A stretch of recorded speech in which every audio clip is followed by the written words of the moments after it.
On ne sait pas ce que vous vous racontez, Olivier, mais en tout cas, ça rigolait avec le directeur de ce nouveau musée sur une péniche. Sophia le disait, c'est un musée dédié à l'art urbain, au street art. C'est une première mondiale, hein. C'est exactement. Oui, ce qui est une première mondiale, c'est d'avoir un musée consacré à l'art urbain sur un bateau, sur une péniche. Et effectivement, le créateur et le passionné et le collectionneur, c'est Nicolas Lejeau-Lasserre, qui me disait tout à l'heure, mais il faut que tu marques toi aussi ton tag. On appelle ça un blaze, et j'aimerais bien que tu poses ton blaze ici. Regarde.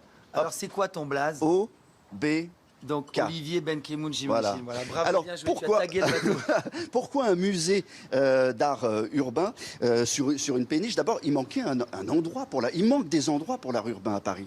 Oui, il n'y a pas de lieu permanent pour ce mouvement. Et l'entrée dans les musées, au Centre Pompidou, au Palais de Tokyo, est toujours un peu compliquée. Et donc, il y avait vraiment une place pour avoir un lieu institutionnel, un centre d'art consacré à ces artistes. Il y a combien d'œuvres qu'on peut voir ici? Je rappelle que c'est gratuit. Je vous le disais tout à l'heure, c'est ouvert de midi à minuit et c'est totalement gratuit.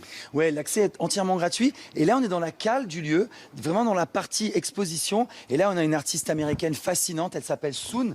Et elle est venue ici investir littéralement le lieu. Donc, on a une véritable installation in situ avec des œuvres assez monumentales hein, qu'elle a posées ici à l'image de ce qu'elle fait dans la rue.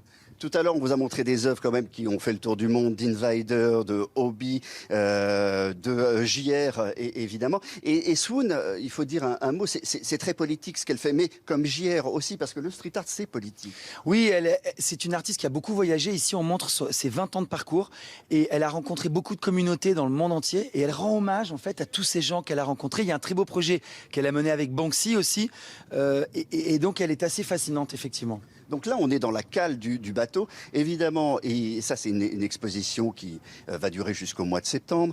Tout à l'heure, vous avez vu des œuvres qui vont rester, mais d'autres seront présentées. Il y a un rooftop, il y a un endroit aussi où il y a une librairie, et effectivement, il y a 2 millions de personnes qui passent ici. L'idée, c'est quoi? C'est d'avoir une autre image du street art? Oui, on avait vraiment envie de faire un lieu de vie. Hein, on voulait sortir du centre d'art un peu conventionnel.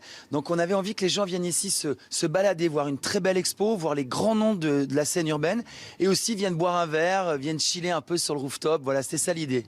Et de taguer. Vous ne pourrez pas tous taguer le bateau, mais en tout cas, voilà. S'il vous plaît, non. Mais autour, il y a plein d'endroits. Merci beaucoup, Merci Nicolas. merci Fluctuart, ça s'appelle Fluctuart. C'est gratuit, c'est ouvert de midi à minuit. Il y a un rooftop, il y a des expositions, il y a une librairie. C'est un endroit formidable sur les quais de la Seine et ça ouvre, voilà, tout à l'heure. Voilà, Fluctuart, c'est en écho évidemment à la devise de Paris, Fluctuat nec mergitur.